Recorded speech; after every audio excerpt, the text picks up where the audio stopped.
Nagningning ang malabughaw na liwanag ng Everblue na lalong tumingkad sa namamanghang mga mata ng lahat ng panauhin. Kinuha ito ni Luo Yunhai, saka itinuro ang kahon upang buksan, na naglabas naman ng pulang ningning mula sa pyrocloud. Ngunit hindi nagtagal, natabunan ng bughaw na espada ang pulang liwanag. Lumakas ang sinag nito at tila sinisipsip ang alab ng pyrocloud, hanggang sa mangitim at manginig ito. Paanong nangyari iyon? Sigaw ng mga tao. Ang pyrocloud ay bumagsak sa 11 antas. Nangalit ang mukha ni Kinhao, nanginginig ang kanyang noo, at kumabog ng mariin ang dibdib, para bang isang kabayong naghihingalo. Ano to? Bakit bigla na lamang bumaba ang antas ng isang espiritual na espadang 12? Kaya bang agawin ng Everblue ang kapangyarihan ng ibang espada? Sobrang imposible. Lalong nagniningning ang Everblue sa mata ng lahat, habang si Kinhao na may halos dumugo ang puso. Ang pinakamamahal niyang espada ay bigla na lamang ibinaba sa 11 antas, isang pagbagsak na napakabilis at napakasakit. Demonyo kayong Luo Alliance!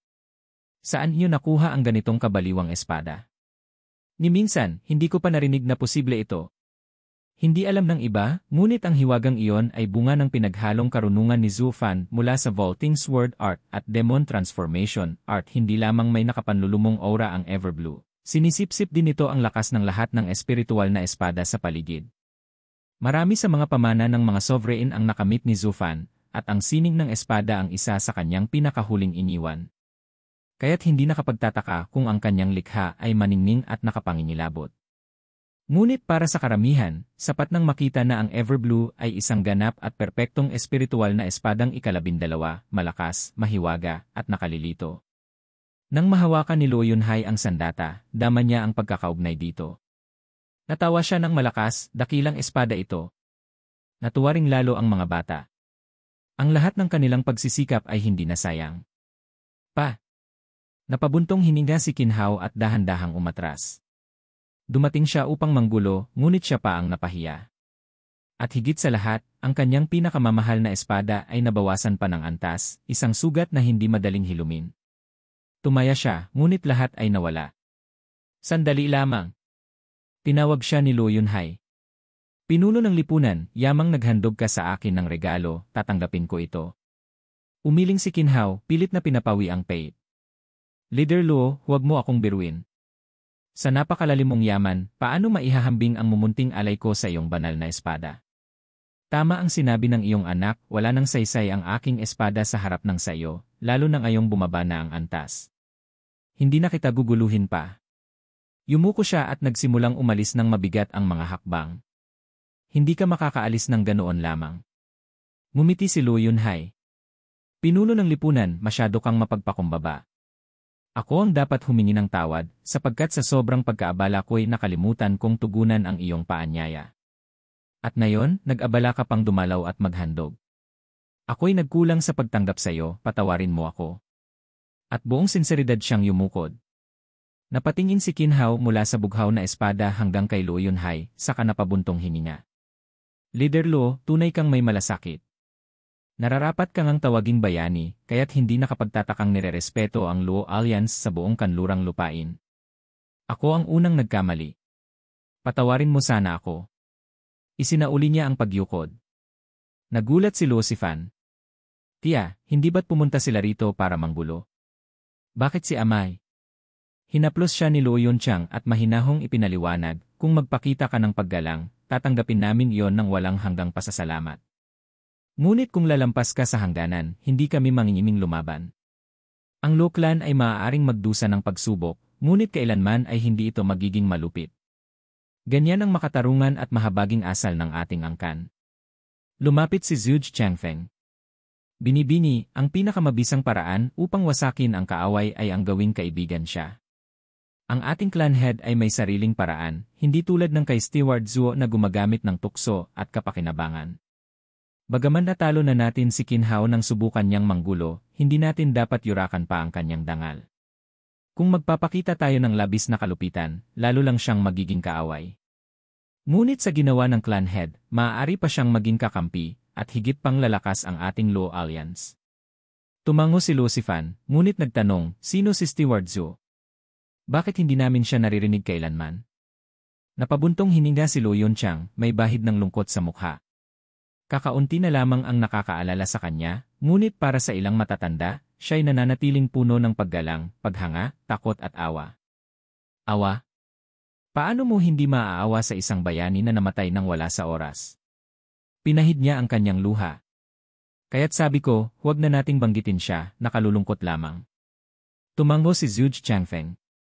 Kadalasan ay hindi binabanggit si Steward Zhu, sapagkat kapag napag-usapan siya, lalo lamang nalulungkot ang mga babae. Kaya't sa pribado na lamang. Napakurap si Luo Sifan.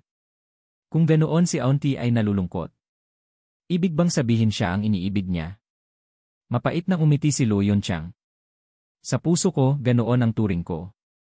Ngunit baka sa kanya, may ibang laman ang kanyang damdamin. Ang demonyong iyon hanggang ngayon, hindi ko man lang alam kung nasaan ang kanyang katawan. Hindi ko rin alam kung ako ba'y minahal niya kailanman. Naging malungkot ang kanyang anyo. Nagnining naman ang mga mata ni Luo Sifan. Hindi niya lubos maisip kung sino ang Steward Zhu na ito, na kayang magpaluha at magpasakit sa puso ng kanyang tiya, na kilala bilang matatag at matibay na babae. Sino nga ba siya? Mayroon pa bang ganoong uri ng lalaki sa mundong ito? Lingid sa iba, tumingin si Luo Sifan kina Long Jianshan at si Nyanyang at napailing na may biro. Hindi pa ako nakakakita ng ganon haha. Muli niyang inanyayahan si Qin Hao na makisalo sa alak. Bagaman dumating ito upang manggulo, sa huli naglaho ang galit at napalitan ng pakikisalamuha. Tuloy-tuloy ang pagbuhos ng alak at muling sumigla ang kasayahan. Gayunman, paminsan-minsan ay napapako ang mga mata ng lahat sa bughaw na espada. Maging si Qin Hao ay hindi nakapagpigil. Leader Lo, saan mo nakuha ang ganoong banal na espada? Napakunot ang noo ni Lo Yunhai. Sifan, saan mo nakuha ang napakahalagang regalong ito? Tumahimik ang lahat, nag-aabang ng sagot. Ama, ani Sifan, may halong pagmamalaki, napakaraming hirap ang dinaanan namin upang maibigay ito sa iyo. Nagtawanan ang tatlo ng may pagyayabang. Pinilit naming makatagpo ang isang dakilang panday-espada sa Swordfall. Swordfall, bulalas ni Qin Hao. Hindi maaari. Hindi ba't doon naninirahan ang bulag na panday-espada? Nagliwanag ang mukha ni Luo Sifan at tumango. Kilala mo siya? Matagal naming hinanap siya, hanggang sa wakas ay iginawad niya sa amin ang isang espada, at siya mismo ang pumili ng pinakamainam para sa aming regalo kay Ama. Ah, kaya pala angkop na angkop sa akin. May nagabayan pala sa inyo, hahaha, natawa si Lo Yunhai. Pinuno ng lipunan Qin, may problema ba sa panday na yon? Nanlaki ang mga mata ni Qin Hao at umirap ang noo. Mga bata, lubos kayong pinagpala ng langit. 20 taon ko nang alam ang tungkol sa taong iyon, ngunit kahit kailan, wala akong nakuhang espada mula sa kanya. Marami na akong ipinadala, pati mga dalubhasang Genesis stage, ngunit lahat sila'y naglaho. Nang umabot sa daan ng mga patay, napilitan akong umurong. Ang bulag na panday-espada ay hindi ordinaryong tao. May nagsasabing 400 Genesis stage experts ang isinugo laban sa kanya, ngunit wala ni isa ang bumalik. Mabuti na lamang at hindi ako personal na nagtungo roon, kundi baka ako'y nalunok ng impyerno. Mula noon, wala nang nangahas. Sinasabing walang espada kailanman ang lumalabas mula sa kanyang mga kamay. Kaya't hindi ko lubos maisip na kayo, 3 bata lamang, ang nagawang makuha ito. Tunay na pinagpala kayo ng langit. At tulad ng sabi ng mga bulong-bulungan, ang espada ay likas na kahanga-hanga. Napasinghap ang lahat sa pagkagulat, maging ang mga bata. Isang himala. 3 bata ang nagawa ang imposibleng hindi nagawa ng daan-daang Genesis stage experts. Ngunit sa kanilang murang isipan, hindi pa rin malinaw ang lahat. Talaga bang ganoon kahirap? Ang bulag na tiyo ay mabait naman. Paano siya magiging malupit kung kaya niyang makipagtalo sa mga bata? Ngunit nang maalala nila kung paanong pinalayas ni Kiao Er ang Bald Demon gamit lamang ang 2 salita, biglang nanlamig ang kanilang likod. Huwag mong sabihin galing lang kami sa mismong impyerno at nakabalik ng buhay. Ama, nais ko sanang malaman kung nagkaroon na ba ng bulag na kasapi ang Luo Alliance. Alliance Leader, may napakabigat tayong problema. Sandaling napaisip si Lo Yunhai, ngunit napatigil siya nang biglaang pumasok ang isang tagapagmasid na nakaitim, nagmamadali at lumuhod sa gitna ng bulwagan. May balitang galing sa gitnang lupain. Ang Dragon Cleaving Sword King ay paparito upang patayin ang Alliance Leader. Kailangan niyong lisanin agad at mailigtas ang sarili. Ano? Nagkagulo ang buong bulwagan. Mula sa kasayahan ay nauwi ito sa kaba at takot. Ang Dragon Cleaving Sword King, ang minsang kinikilalang pinakamalakas sa kanlurang lupain, ay nagbabalak na pugutan ng ulo si Luo Yunhai. Isang sakuna ito. Walang makapipigil sa kanya sa buong kanluran. Nababalot ng pangamba ang lahat ng panauhin, naghihintay ng tugon mula sa mga pinuno ng Luo Alliance. Mabilis na lumapit si Zhuge Changfeng sa tiktik, at mariing tinanong, gaano katiyak ang balita.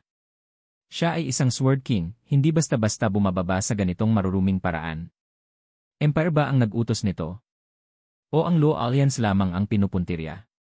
Steward Zhuge, tugon ng tiktik, ayon sa ulat, walang kinalaman ang sentro. Si Dan Qingshen lamang ang kumikilos. Ngunit ang sanhi, may naglapit ng mga kabataan ng ating bansa sa kanya at humiling ng kamatayan ng clan head. Ngayon, kumalat na ang usapan, isang simpleng alitan na humantong sa paghihiganti. At ang buong mundo ng mga kultibador ay naghihintay kung paano mauwi ang sagupaan sa pagitan ng Luo Alliance at Dan Qingshen. Nanginig ang mukha ni Zhuge Changfeng. Napakabigat nito. Dahil tinuring itong simpleng alitan ng mga kultibador, at isang tao lamang ang puntirya, wala ni isang makapangyarihan mula sa apat na lupain ang makikialam. Ang kamatayan ni Luo Yunhai ay walang saysay para sa kanila, isang pagbabago lamang ng puwersa, hindi kawalan ng lakas. Ngunit para sa Luo Alliance, ito ay tuluyang pagbagsak. At tiyak na ito ang inaasam ng Double Dragon Manor. Umiling si Zhuge Changfeng at napabuntong hininga. Si Leng Wuchang na may tahimik na nag-isip ng lunas, subalit walang mahagilap na paraan. Brother Yunhai, wika ni Wentao, kami, ang siyam na sect leader, ay maghahayag ng pakiusap sa Double Dragon Manor. Tanging ang kanilang exalted lamang ang maaaring humarap sa dating disipulo nilang iyon. Sumang-ayon ang iba, ngunit si Qin Hao ay nanahimik na puno ng alinlangan. Bilang matagal ng katunggali ng Luo Alliance, siya ang higit na nakaunawa sa posisyon ng Double Dragon Manor. Sa harap ng ganitong panganib, maaaring sumang-ayon silang makiusap, ngunit ang tulong ay hindi garantisado.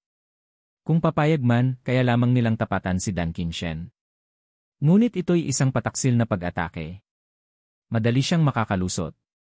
Tahimik na nagbigay ng pahiwatig si Qin Hao. Huwag na kayong umasa. Hinihintay ng Double Dragon Manor ang pagkamatay mo. Nagpatuloy si Wu Qingqiu, may kaunting ugnayan ako sa angkang Shangguan. Maaari akong magpadala ng pakiusap sa kanila. Kaunti raw. Biro ni Wentao, tumatawa. Halos doon ka na nakatira sa dami ng pagdalaw mo sa silangan. Ngumiti si Wu Qingqiu at tumingin kay Luo Yunhai. Ano sa tingin mo? Maraming salamat, Sect Leader Wu, tugon ni Luo Yunhai, ngunit nararapat pa ring dumulog muna sa Double Dragon Manor. Sapagkat kanlurang lupain ang sangkot dito, hindi mainam na lampasan sila. Tumango si Zhuge Changfeng, mariing anyo ang mukha. Clan Head, ilang araw pa bago makarating ang ating pakiusap. Kailangan nating pigilan muna ang matanda. Dapat doblehin ang bantay, palakasin ang mga tagapagmasid sa hangganan, at magpadala ng mga tao upang harangin siya at bumili ng sapat na oras.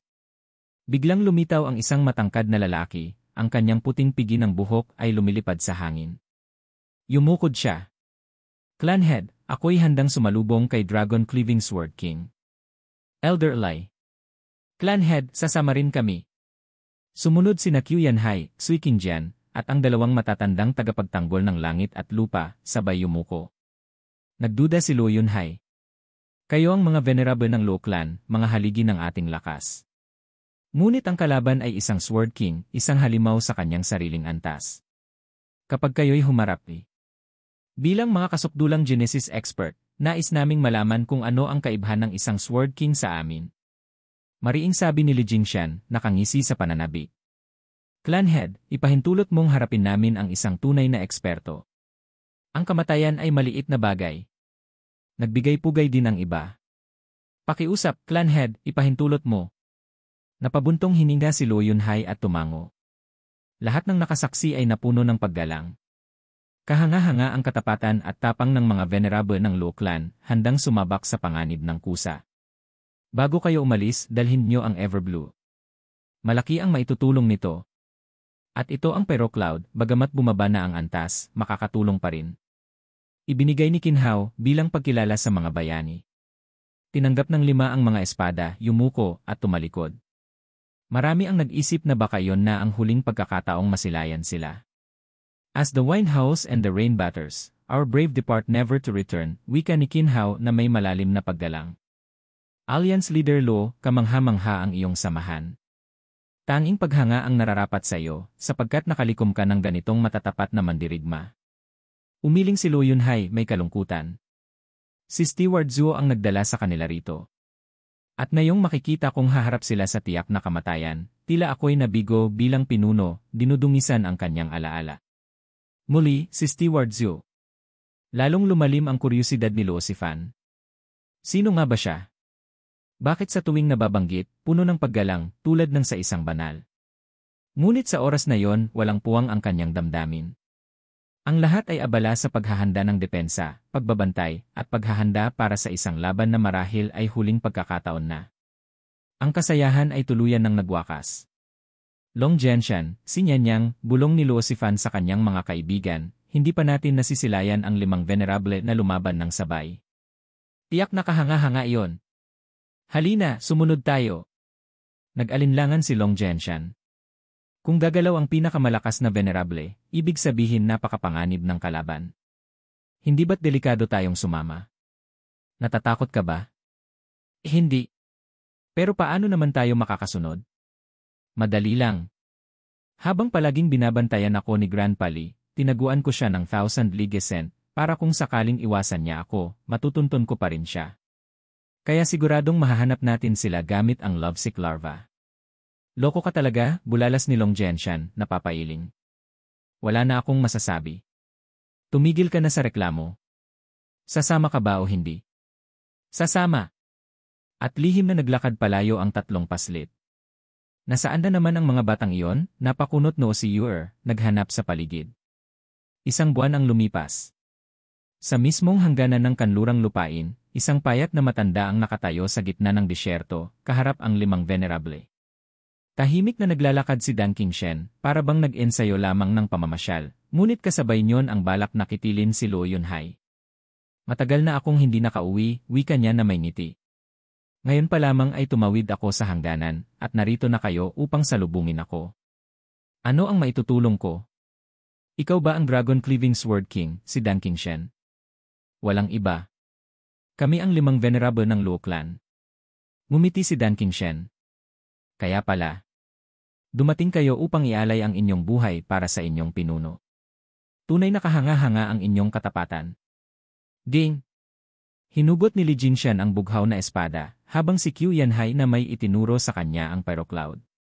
Narito kami sa ngalan ng clan head, ngunit nais din naming makita kung ano ang kaibhan ng pinakadakila sa kanlurang lupain. Bilang mga kasukdulang Genesis expert, bakit ka higit na mas makapangyarihan? Mga baliw sa sining ng pakikidigma, gaya ko, tumawa si Dan Qingshen. Ngunit bigla siyang natigilan, at ang titig niya'y tumutok sa bughaw na espada. Saan niyo nakuha yan? Bilisan niyo! Ayokong dumating doon na tapos na ang laban. Isang dalagita ang mabilis na tumatakbo sa unahan ng 2 binata, tumatahak sa masukal na kabubatan, habang may hawak na gumigiling-giling na uod, iniiba ang direksyon ayon sa galaw nito.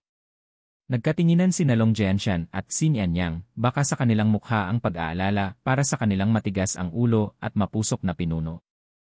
Ate Sifan, tigilan na natin ito. Wala tayong magagawa kundi maging pabigat lang sa mga kagalang-galang kapag nagsagupa na ang mga eksperto sa antas ng Genesis stage.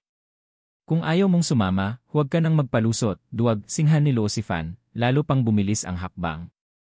Ako na lang ang pupunta. Hindi ko pa nasasaksihan ang pakikipaglaban ng isang hari ng espada. Totoo kayang kahit 5 man sila ay hindi makakayanan ng isa. Napayuko na lamang ang 2 binata, talo ng kapritsyo ng kanilang dalagang pinuno. Narito na tayo. Umangat ang ulo ng uod at kumislap ang mga mata ni Luo Sifan. Nilampasan niya ang makapal na palumpong at biglang bumungad sa kanya ang dagat ng dilaw na buhangin, sinisikatan ng araw na lalong nagpalitaw sa kanyang maamong mukha at kaakit-akit na mga mata. Nanigas siya sa kinatatayuan. Ang pananabik niya para sa laban ay biglang napawi, napalitan ng malamig na takot na dumaloy sa kanyang dugo. Hush! Dumating din ang 2 binata. Ate Sifan, hintayin mo kami. Ngunit natigilan din sila sa nakita. Paano nangyari ito? Habang humahampas ang hangin ng buhangin, nasilayan nila ang lupang pulang-pula sa dugo. Nakahandusay at walang malay ang 5 pamilyar na figura. Sa harap nila ay isang matandang lalaki na nakabihis ng bughaw, hawak ang malaasul na espada at maingat na hinahaplos ang talim nito na may nakakunot na noo. Kakaiba, bakit may bakas ng vaulting sword art? Bakit taglay ng espadang ito ang mga misteryo ng vaulting sword? Ang mga exalted, hindi magaling sa pagpapanday at hindi rin kahanga-hanga ang kanilang pamamaraan sa espada. Ibig bang sabihin may isa pang tagapagmana ng vaulting sword mula sa kanlurang lupain? Ngunit bakit mula pa sa angkan ng Luo? Ni minsan ay hindi ko narinig na may isa man sa kanila ang nakapasok sa Double Dragon Manor. Lolo Lee. Napahagulhol si Luo Sifan at agad na tumakbo papalapit, hindi na napigilan ng dalawa, Lolo Lee. Huminto ang matanda at minasdan ang nagdadalamhating dalagita habang yakap-yakap si Li Jinshan. Ikaw ba ay mula sa angkan ng Luo? Enemies kayo ba ang hari ng espadang pumupunit ng dragon, si Dan Qingshen? Nanginginig ang tinig ni Luo Sifan, ngunit pinilit niyang harapin ang matalim na tingin ng matanda. Tumango si Dan Qingshen. Ako nga. Nanginig ang 3 kabataan, nanikip ang kanilang dibdib. Kayo ba ang may gawa nito sa kanila? Tanong ni Luo Sifan, bakas ang takot, ngunit pinilit pa rin ang sarili na itanong. Bahagyang napangisi si Dan Qingshen. Akin ang gawain ito. Dalagita, matapang ka rin, kahit alam mong ako ang nanakit sa kanila, ay naglakas loob ka pa ring lumapit. Hindi ka ba natatakot na kitilin ko rin ang inyong buhay? Nayanig ang 3, nanginginig na parang dahon sa hangin. Ngunit pinisil ni Luo Sifan ang kanyang kamao. Walang duwag sa aming angkan. Sina Lolo Lee ay aming mga ginagalang na matatanda. Hindi ko ipipikit ang aking mga mata sa kanilang sinapit. Kay ganda ng sagot. Tumango si Dan Qingshen. Tunay ngang totoo ang sinasabi tungkol sa angkan ng Luo, matatag, hindi natitinag. Kahit ang mga bata pa ay may tibay ng loob. Kung tutuusin, ayaw kong maging kaaway nyo dahil lamang dito. Ngunit may panata ako. Dalagita, kilala mo ba ang espadang ito? Tinapunan ng tingin ni Luo Sifan ang asul na espada, si Everblue, at tumango. Mainam. Pakinggan mo. Dumating ako sa kanlurang lupain dahil lamang sa isang tao, at papatayin ko ang sinumang hahadlang. Ngunit nakita ko ang katapatan ng inyong mga matatanda, kaya't hinayaan kong huminga pa sila. Sabihin mo lamang kung saan nyo nakuha ang espadang ito at ililigtas ko rin kayo. Nanahimik si Luo Sifan. Bakit ganun kalaki ang interes niya rito? Ang mga hari ng espada ba'y nagkaka-interes din sa mga espiritual na sandata ng 12 antas? O baka naman kay Uncle Bulag ito? Hindi ko siya maaaring ilaglag, baka mapahamak siya. Napangisi si Dan Qingshen. Ayaw mong magsalita. Kung gayon, wala ni isa sa inyo ang makakaalis dito ng buhay, pati na ang inyong matatanda. Nagbugso ng malakas na presyon ang kanyang espiritu. Nanigas ang mga kabataan, nawalan ng hininga, namutla ang mukha. Ngumigiling ang ngipin ni Luo Sifan. Ha, talagang gaya ng angkan ng Luo, hindi matinag. Kumislap ang mata ni Dan Qingshen, lalong pinatindi ang presyon. Tinanong ko rin ang matatanda, ngunit nilabanan lamang nila ako, at tingnan mo ang sinapit nila. Ngunit bakit gayon din ang ginagawa nyo? Sila man ay nakalaban pa, kayo na may walang laban sa akin. Talaga bang nais nyong mamatay ng ganito? Ang angkan ng Luo kailanman ay hindi tatalikod sa kanino man, napilitang bigkasin ni Luo Sifan sa kabila ng hapdi at bigat ng presyon. Nabigyang galaw ang puso ni Dan Qingshen. Paluluwagin na sana niya ang presyon nang biglang may sumigaw, ang bulag na panday ng espada. Siya ang nagbigay nito sa amin. Hush! Napalingon si Dan Qingshen kay Long Jianshan. Sino siya? 3 milya mula sa Swordfall ang kanyang tirahan. Alam siya ng lahat ng taga na yon, halos mamilipit si Long Jianshan sa matalim na titig. Tumango si Dan Qingshen at tumawa. Dalagita, hindi ka masama, ngunit siya hahahay. Pagdakay naglaho siya. Long Jianshan, galit na sigaw ni Luo Sifan. Paano mo nagawang ipagkanulo si Uncle Bulag? Paano kung saktan siya? Ngunit malapit na tayong patayin. Ano pa ba ang dapat kong gawin? Halos maiyak si Long Jianshan, bulong pa, ginawa ko iyon para sa atin. Mas mabuti nang siya ang mamatay kaysa tayong 5, 6, 7, 8. Lalo na't higit pa, hindi tayo dapat maging walang utang na loob sa taong nagbigay sa atin ng espada. Tayo ba'y mga walang dangal na magdadala ng kapahamakan sa kanya? Hindi mo ba narinig ang kasabihang mas pipiliin ang kamatayan kaysa kahihiyan? Matatalim ang mga mata ni Luosifan habang pinapagalitan siya. Ngunit sino ba ang nagsabing higit ang halaga ng 8 buhay kaysa sa isa? Rumble. Biglang umalinggaw ang dagundong kasabay ng pagdating ng karwaheng hinihila ng isang espiritual na halimaw na nasa 3 antas. Isang banayad na tinig ang sumambulat. Kayo ba ay mula sa angkan ng Luo? Sumakay kayo. Nais kong iligtas ang bulag na panday. Ngunit kayo ay minsan ko nang nakilala ang inyong pinuno ng alyansa. Sinabi niya sa akin kung sino ang nararapat mabuhay at kung sino ang dapat mamatay. Ano man ang dahilan ni Dan Qingshen laban sa angkan ng Luo, wala namang sala ang bulag na panday. Susubukan kong mamagitan. Muling nagsalita ang malambing na tinig, ilagay ang mga sugatan sa ligtas na lugar. Ako na ang bahala sa kanila. Labis ang tuwa ni Luosifan, agad siyang nag-utos kay Xinyannyang na tulungan ang mga matatanda. Nag-aatubili man si Long Jianshan, dala ng matinding takot sa pagkikita nila kay Dan Qingshen, mas higit ang paambang idudulot ng galit ni Luosifan kaya't tumulong na rin siya. Pagkatapos mailigtas ang mga sugatan, sumakay ang tatlo at hindi makapaniwala sa kagandahang nasilayan. Rumble. Mabilis na rumaragasa ang karwahe hanggang sa makarating sila sa isang maliit na kubo na may karatulang nakasulat, Sword Shack. Wala na ang pinto, tinangay ng hangin, at naroon si Dan Qingshen na nakaupo sa harap, nakatitig sa mga nakasabit na espiritual na espada.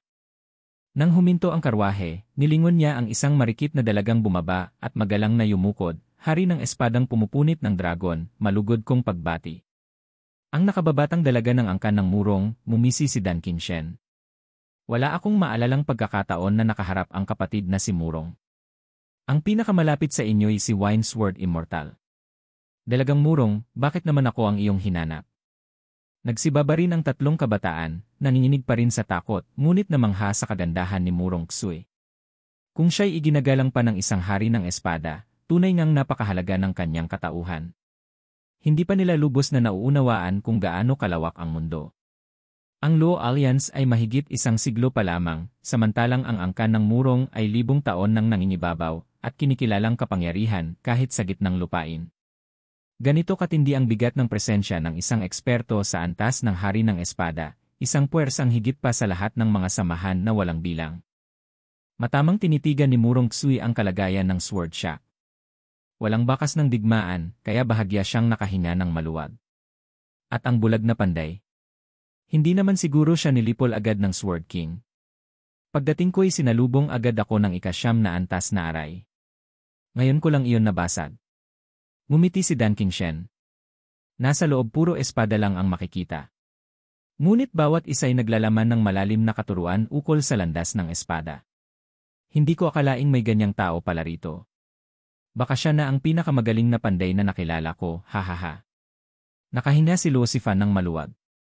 Salamat at wala rito si bulag na tiyo. Ngunit hindi agad na kontento si Murong Xue. Dragon Cleaving Sword King, bakit mo hinahanap ang bulag na panday? Ano ang balak mo? May ilang tanong lang akong nais masagot. Iyon lang. Ngunit nanlamig ang tinig ni Dan Qingshen. Kung hindi niya magugustuhan ang mga sagot, kukunin ko ang kanyang buhay. Lumusong ang bigat sa dibdib ni Murong Xue. Kahit pa isa rin siyang pinakamataas sa antas ng Genesis, alam niyang wala siyang laban sa isang Sword King. Maging si Luosifan ay kinabahan at taimtim na nagdasal. Huwag kang lumapit, bulag na tiyo. May gustong pumatay sa'yo, isa sa pinakamakapangyarihang tao sa buong mundo. Kung mamamatay ka, hindi ko mapapatawad ang sarili ko.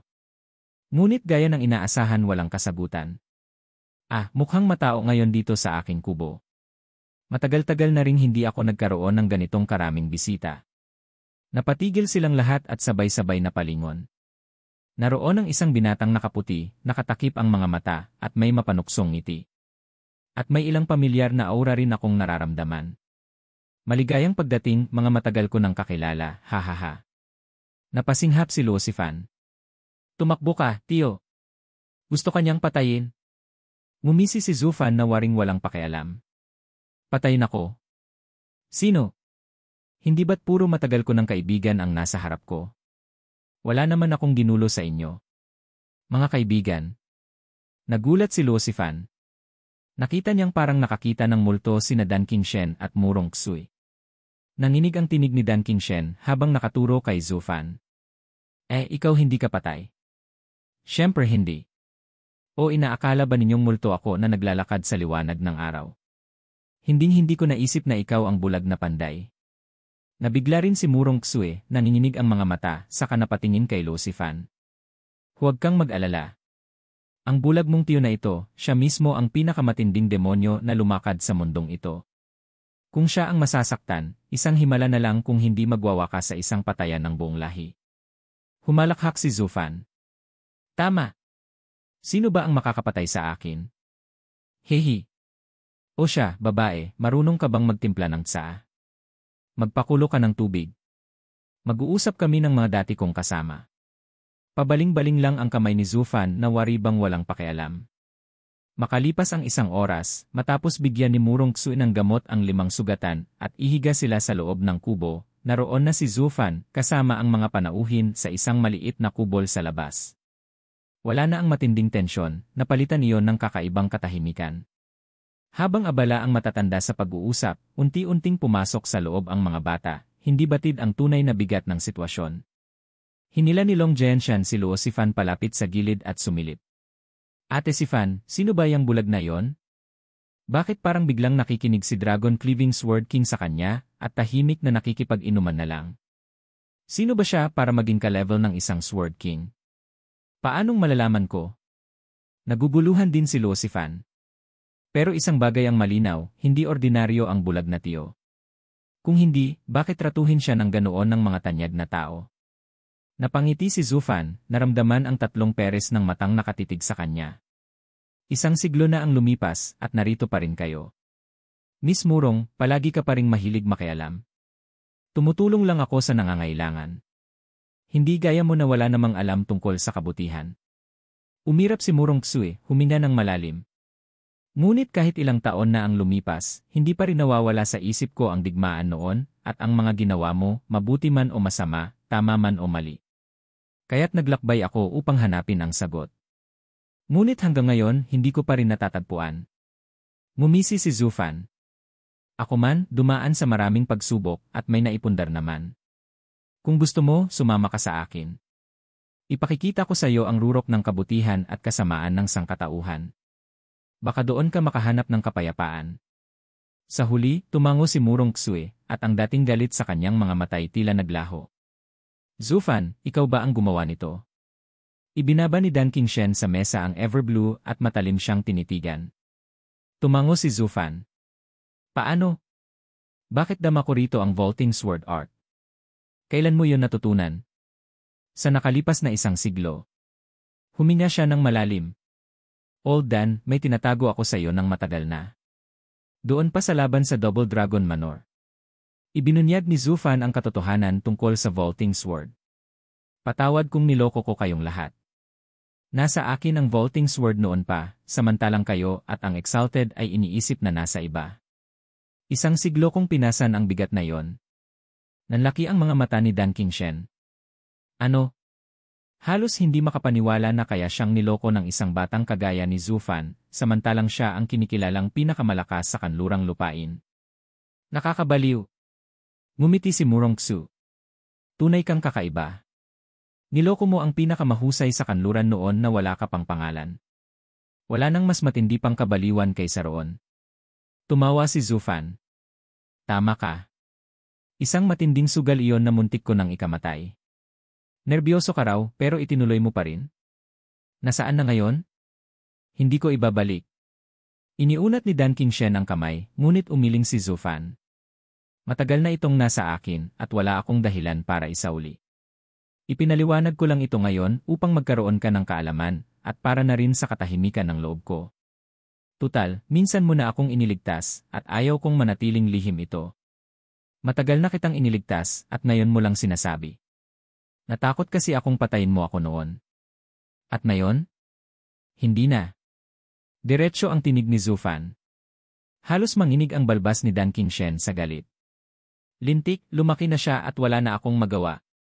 Batid ni Dan Qingshen na ang sandatang nasa harapan niya ay puno ng parehong pag-unawa sa vaulting sword gaya niya. At nang makita niyang si Zhu Fan pala ang panday, naging malinaw ang lahat. Si Zhu Fan ay isang halimaw ng kapalaran. At matapos ang isang siglo, higit pa siyang naging kasuklam-suklam sa kapangyarihan. Pagkaraan ng ilang buntong hininga, bigla siyang tumayo at binangga ang mesa. Aalis na ako. Ngunit pinigilan siya ni Zhu Fan. Sandali, Old Dan. Hindi pa tayo tapos magbalik tanaw. Saan ka pupunta? Sa impyerno. Wala akong pakialam sa alaala mo. May kailangan akong patayin. Ubusan na ng dugo. Ngunit muling pinigilan ni Zhu Fan. Old Dan, pwede mong patayin ang kahit sino pero huwag si Alliance Leader Lu. Pakiusap ko ito bilang kabayaran sa utang ko sayo. Pakiusap. May ipinangako na ako. May nagbigay sa akin ng pinta at humiling ng ulo niya. Hindi ko pwedeng tanggihan yon. Hindi ba't nakakapagtaka? Alam ito ng buong mundo. Niloloko ka lang. So what? Wala akong pakialam. Mariing sabi ni Dan Qingshen, may sariling prinsipyo ako. Ikaw at ako may kanya-kanyang paninindigan. Ngunit ang pangako ko, kailangang tuparin ko kahit anong mangyari. Tumango si Zhu Fan. Gagawin mo ang lahat ng makakaya mo pero paano kung lampas na yon sa iyong kakayahan? Anong ibig mong sabihin? Kung patayin ka bago ka makarating kay Lu Yunhai, hindi ba't sobra na yon? Nag-igting ang mukha ni Dan Qingshen. At sino ang gagawa niyon? Ako. Diretso ang sagot ni Zhu Fan. Nanlaki ang mga mata ni Dan Qingshen, nanikip ang kamao. Bakit mo gagawin yon? Dumagundong ang tinig ni Zhu Fan. Dahil ako ang unang tagapangasiwa ng pamilyang Luo, si Zhu Fan. Boom! Sumambulat ang nakapanlulumong lakas, bumaha ang nakagigimbal na pagnanasa sa dugo, at binalot ng matinding ginaw ang buong langit at lupa. Hiu! Isang nakapangingilabot na hangin ang dumampi sa buong paligid, nagdulot ng kilabot sa bawat nilalang na naroon. Maging si Murong Xu ay napaatras, kahit na mataas na ang antas niya. Ang mga bata na may namutla agad, nanginginig sa matinding takot. Ang bulag na matandang tinatawag nilang Tiyo, na wariin na sa antas ng Profound Heaven, ay biglang nagpakitang katumbas pala ng kapangyarihan ni Dan Qingshen. Isa rin ba siyang eksperto sa antas ng Sword King? Ngunit gaano man nila pag-isipan, wala silang maalalang bulag na dalubhasa sa antas na yon. Ang pinakahuling lumitaw lamang ay ang Lone Arm Sword King. Namangha si Luo Sifan habang nakatitig sa malamig at mabagsik na anyo ni Zhu Fan. Si bulag na Tiyo lagi na lang may sorpresa. Alam ni Dan Qingshen na kapantay niya si Zhu Fan at hindi ito maaaring maliitin. Ramdam niya ang bigat ng pagharap sa isang kapantay, bagaman hindi siya natatakot. 100 taon lang ang ginugol mo sa nagawa kong 1000 taon. Zhu Fan, isa kang walang kapantay na henyo. Totoo, kapantay kita, ngunit kung maglalaban tayo, hanggang tabla lang ang kahihinatnan. Alam kong karamihan ng lakas mo ay nasa mga matang iyon. Hindi ko alam kung bakit, pero halatang hindi mo sila magagamit ngayon. Sa lagay mong iyan, hindi mo ako mapipigilan. Tumalon si Dan Qingshen at iniunat ang 2 daliri paitaas. Kasunod ng malakas na dagundong, ang kalangitan ay parang bumagsak, at mga dagundong ng mga dragon ang dumaluyong habang nagtitipon sa dulo ng kanyang mga daliri. Bumaba mula sa langit ang kapangyarihang nakapanghihilakbot, bumabalot sa buong paligid. Napawisan si Murong Xu. Ang mga bata na may halos himatayin sa sindak. Ganito ba ang kapangyarihan ng isang Sword King?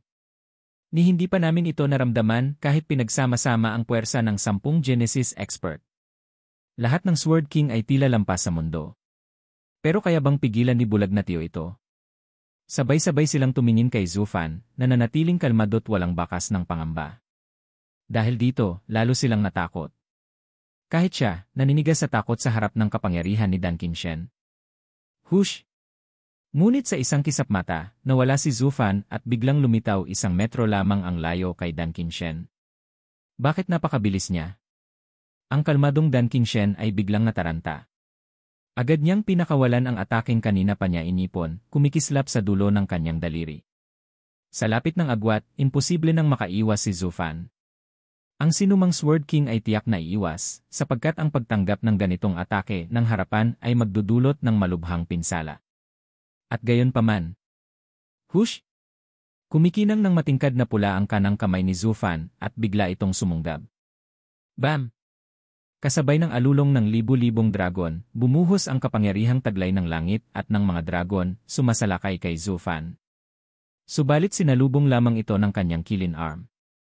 Nagdalit ang kalangitan at lupa.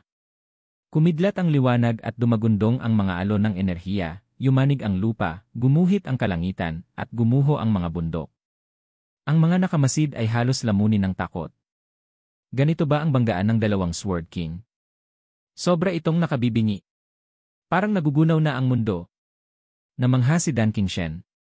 Paanong kinaya mong tanggapin ang aking espada gamit lang isang kamay? Ngunit bago pa siya makapagtapos, biglang sumiklab ang gintong apoy mula sa kilin arm. Nilamon nito ang kanyang sword wave, kasabay ng mga hiyaw ng mga dragon, hanggang sa tuluyang lamunin ng apoy ang lahat. Pati ang kapangyarihang bumabalot sa paligid ay naglaho na parang bula. Ang decimating sword art na pasigaw si Dan Qingshen. Muling kumislap ang isang malapulang liwanag at biglang sumibol ang nakamamatay na enerhiya. Isang hiwa lang ni Zufan, ngunit dama ni Dan Qingshen na tila kamatayan mismo ang nakatuntong sa kanyang balikat. Boom! Sumirit pa itaas ang atake, pinawi ang lahat sa daraanan nito sa loob ng 1,000 milya. Ang mga bundok at luntiang tanawin sa paligid ng Swordfall ay naging tigang na disyerto sa isang iglap. Nakatulala ang mga bata, halos matigilan ang pintig ng kanilang mga puso. Maging si Murong Tsui ay hindi makapaniwala. Nilunok niya ang kanyang laway ng mariin. Ang tusong demonyo mula sa 100 taon na ang nakalilipas ay nayoy naging isang tunay na demon archon. Sino pa ang makapapantay sa kanya? Humampas ang hangin sa puting buhok ni Dan Qingshen. Dahan-dahang ibinaba ni Zufan ang kanyang kamay mula sa tabi ng kanyang mukha at malamig na nagsalita, "Matanda Dan, maaaring wala na akong mga mata, pero hindi na wala ang aking kakayahan. Kaya mo pa bang magpatuloy?" Soaring sword art, bulong ni Dan Qingshen. Tinitigan niya si Zufan nang walang kislap ang mga mata, at unti-unting naging mapait ang kanyang ngiti. "Kaya ko pang umurong. Wala akong kakayahang patayin si Luo Yunhai. At ngayong hinarang ako ng isang tao na nag-aral at nagpasakdal sa 3 banal na sining ng espada, wala na akong pag-asa wala." Napasubsob siya, tila biglang tumanda at humakbang palayo, mabigat ang mga balikat. "Zufan, nararapat lamang na mapasa iyo ang vaulting sword." At siya'y tuluyang naglakad pabalik sa sentrong lugar. Napakabigat ng lakas ni Zufan. Kung unang atake pa lamang ay napigil na siya, tiyak na ang kasunod ay kanyang kamatayan. Ang batang ito'y naging ikalawang invincible sword, hahaha. Tahimik na bumaba si Zufan, nakamasid sa papalayong Dan Qingshen. Nanginginig naman si Murong Tsui, wari dahong hinahampas ng hangin. "Ang 4 na nawawalang banal na espada na pa sa iyo na ba noon pang 100 taon?" tanong niya. Ngumiti si Zufan. "Oo at hindi rin. Darating ang panahon at malalaman mo." Bumalik siya sa kanilang barong-barong. Ang mga bata na may hindi pa rin makapagsalita, nanginginig sa sobrang takot. Hinaplos ni Zufan ang ulo ng batang babae. "Tapos na. Bumalik ka na sa iyong ama. Natalo na si Dan Qingshen, kaya sabihin mong makaasa na siya ngayon." "Ah, oo po," tumango si Luo Sifan. Ngumiti si Zufan at muli siyang hinaplos bago lumapit kina Li Jingshan. Matamang sinuri ang mga sugat ng mga ito at tumango. Hindi nagmaramot si Binibining Murong, 10 antas ang mga pildoras na ginamit. Sa loob ng 1 linggo, magigising sila at sa 1 buwan, ganap na silang makababawi. "Hindi ako nagtitipid sa mga pasyente," tugon ni Murong Tsui. Pero dahil din yon sa hindi lubusang sumeryoso si Dan Qingshen, pinahina lang ang kanilang loob, kaya't mas madali silang gagaling. Si Matanda Dan ay isang tuwid na tao, natawa si Zufan. Ngunit sa ating mundong ginagalawan, madalas tayong napipilitang gumawa ng bagay laban sa ating prinsipyo. Marahil, siya mismo'y hinangad ang pagkatalong ito. Talaga ba? Hindi ko naman napansin na nagpatalo siya. Hindi mo maitatanggi ang niloloob ng iyong puso. At iyon ang paraan ni Matanda Dan, tugon ni Zufan na may ngiti. Napaisip si Murong Tsui. Nag-ipon ng tapang si Luo Sifan bago nagsalita, "Bulag na tiyo, may kaugnayan ba kayo sa Luo Alliance?" "Haha, baka nga mayroon." Nakangiting sumagot si Zufan, ngunit biglang isang jade slip ang dumapo sa kanyang kamay. Pagkabasa niya, biglang tumigas ang kanyang ekspresyon. "Mga bata, huwag niyong ikukwento kanino man ang mga nangyari ngayong araw. Ituring niyong wala kayong nakita. At kapag nagising na ang matatanda, isama niyo sila't agad na umalis. Naiintindihan ba ninyo? Napatigil silang lahat. Anong nangyayari? Bakit biglang nag-iba ang kanyang mukha? Nainis si Luosifan. Bulag na tiyo, masyado ka namang malupit sa amin. Paano namin ipapaliwanag kapag nagising sila? Basta na lang umalis ang Dragon Cleaving Sword King. Wala tayong palusot ni. Di ba napakasimple? Kumindat si Zufan, may bahid ng biro. Sasabihin niyong nakiusap kayo hanggang sa huli at nahipo ang puso niya dahil sa inyong katapatan, kaya umalis siya. Dagdagan niyo pa ng konting drama, gawing mapanganib at desperado ang kwento, siguradong bebenta yon. Iyon lang ba? Nagkibit balikat ang tatlo, halatang hindi kumbinsido. Ang labo naman yan. Wala namang maniniwala. Ngumisi si Zufan. Tayo lang ang nakakaalam ng nangyari. Kung mananahimik kayo at mananahimik din ako, sino ang makakapagduda? Maaari niyong baluktutin ang kwento kung paano niyo gusto. At saka, matagal nang nakaalis si Dan Qingshen. Pero, walang pero. Lumamig ang tinig ni Zufan at suminkit ang mga mata na may kasamang nakakatakot na uhaw sa dugo. Huwag niyo lang subukang sabihin ang totoo kung hindi. Hindi makakapunta si Dan Qingshen sa Luo Alliance, pero ako, pwede. Nasa inyo kung anong pipiliin nyo. Nang inig ang mga bata, naalala ang maladyos na kapangyarihan ni Zufan. Agad silang tumango. Ngumisi si Zufan. Mabuti. Ibinibigay ko na sa inyo ang kredito at hindi ko kayo pinapatahimik magpakailanman. Pero hindi ba sinabi ko na noon na huwag nyo akong pag-usapan? Bakit dinala nyo pa si Dan Qingshen dito sa pintuan ko? Nanigas ang tatlo, dalawa sa kanila'y napatingin kay Long Jianshan na ngayoy nanlalaki ang mga mata. Aba, ikaw na namang matabang bata. Hinila ni Zufan ang nanginginig na mukha nito at mumisi. Isinusumbong mo na naman ako, ha? Noon pa nagrereklamo ka na at minamaliit ako. Ayusin na natin ito ngayon din, hehehe. Bumagsak si Long Jianshan sa lupa, nanginginig na parang basahan. Senior, patawarin mo ako. Hindi ko alam na napakalakas mo. Isa lamang akong walang kwenta sa harap mo. Ipagkaloob mo sana ang iyong awa. Hinding-hindi na ako magsasalita tungkol sa iyo. Bulag na tiyo, patawarin mo na siya, pakiusap ni Luosifan, takot na baka durugin ni Zufan ang ulo ni Jianshan sa isang iglap. Ngumiti si Zufan. Kita ko sa itsura mo, masyado kang pinalaki ng iyong ama. Lagi kang mayabang pero duwag kapag oras na. Tumayo ka. Panahon mo na para bumawi at magpakabayani. Pero tandaan mo, kapag muli mo akong isinumbong, pupuntahan ko ang bahay nyo at gagawin kitang tinadtad. Naiintindihan? Yes, dakilang senior. Naniniwala ako na kaya mong gawin kahit ano, halos humikbi si Long Jianshan, nanginginig pa rin. Tumango si Zufan, kontento. Ang dalawa pang bata ay napayuko. Sa wakas ay napabuntong hininga siya at naglakad palayo. Bulag na tiyo, ikaw eh. Dalaga, aalis na ako. Ang lahat ng nangyari ngayon ay panimula lamang sa mas darating pa. Ingatan mo ang sarili mo. Paglingon niya kay Murong Xue, malamig ngunit malinaw ang boses. Binibini Murong, interesado ka pa bang alamin ang ilang bagay? Ipapakita ko sa iyo kung ano ang kabutihan at kung ano ang kasamaan. Umalis si Zufan. Tahimik na napabulong si Murong Xue bago sumunod sa kanya. Naiwan ang mga bata, litong-lito. Si Long Jianshan ay nanginginig pa rin, nangingilo ang mukha. Salamat, umalis din siya. Samantala, sa Double Dragon Manor, naglalakad-lakad sina Wen Tao, Yan Mo, at ilang pinuno ng sekta sa loob ng Heaven-Reaching Pavilion, matagal nang naghihintay ng sagot. Lumabas ang isang matandang may uban at yumuko. Mga pinuno ng sekta, ano po ang ikinaparito ninyo? Elder, nais sana naming itanong sa mga kagalang-galang kung patawad, ngunit wala na sila rito. Matagal nang umalis at hindi namin alam kung saan nagpunta. Pinutol ng matanda si Wen Tao, mabigat ang ekspresyon. Kailan sila babalik, tanong niyan mo? Hindi namin alam. Kailanman sila'y pabigla-bigla. Kayong lahat na nagkakasiwata sa Double Dragon Manor, dapat alam nyo na yon. Tumango si Wen Tao, napabuntong hininga. Ganun ba? Pasensya na sa abala. Nagbigay galang silang lahat bago umalis.